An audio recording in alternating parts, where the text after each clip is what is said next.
We're Holy Holy and you're watching the AU Review. Guys, welcome to Big Sound. Hello. Hello. How's, well, you played a show last night, so it has officially begun for you. How has Big Sound treated you so far? I mean, I love Big Sound. It's a great time of year in Brisbane. Like the spring's starting to come in. It's so warm, and you just walk down the street, and there's, friends from all over the country and all over different parts of the industry, and there's just great gigs on everywhere.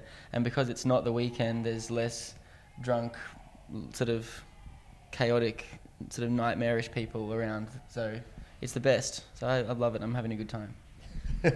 There'll be, there's plenty of time for that yet, though. But Thursday night it starts going off the deep end a little bit. Yeah, but it's a different. I mean, because the weekend in the valley is just like zombie apocalypse, Walking Dead, sort of on vodka Red Bulls. Horrible. It sounds like you've had a little bit of experience with that.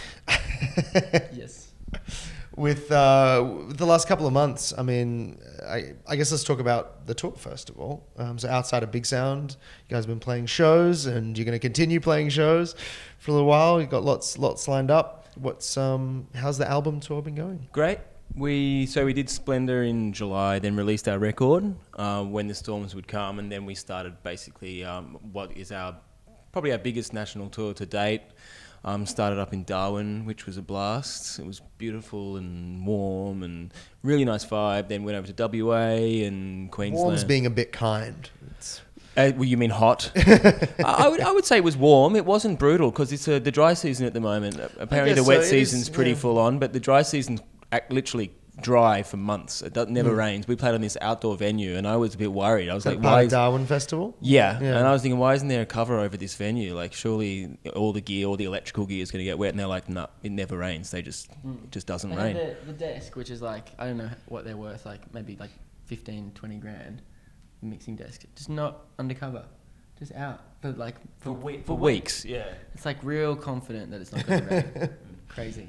So that was awesome. And then, we've been all around and had a couple of shows in Melbourne last weekend, and then obviously Big Sound now, taken some time out, and then New South Wales, a couple more weeks, and then we're back over to Europe after that. So it all goes on.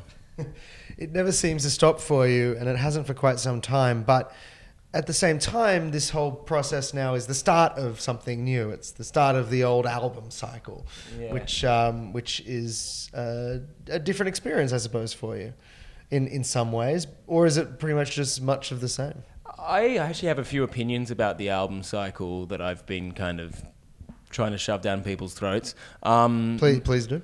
Well, my opinion about the album cycle is the album cycle ends when you release the album. It doesn't start because, and I've spoken to a couple of other people in bands who've had a similar experience, and it's not a bad thing at all. It's a good thing. I mean, in many ways, we started this album when we released the first single, History, last year, and then we toured that one quite heavily, and then we did a UK tour this year, released another single, video clips, a lot of promo, and then this whole tour, and it's almost as though now we've released the album, it's the culmination as opposed to the sort of start of something new. And we will continue to tour it, and then it won't be literally the end, but it's not sort of the beginning either. It's kind of like it's something that happens, because I mean, I think that like so much about your progression through the industry these days is from live shows and releasing singles and so on, and then an album is kind of like a milestone within there, but it's not the only one, so to speak.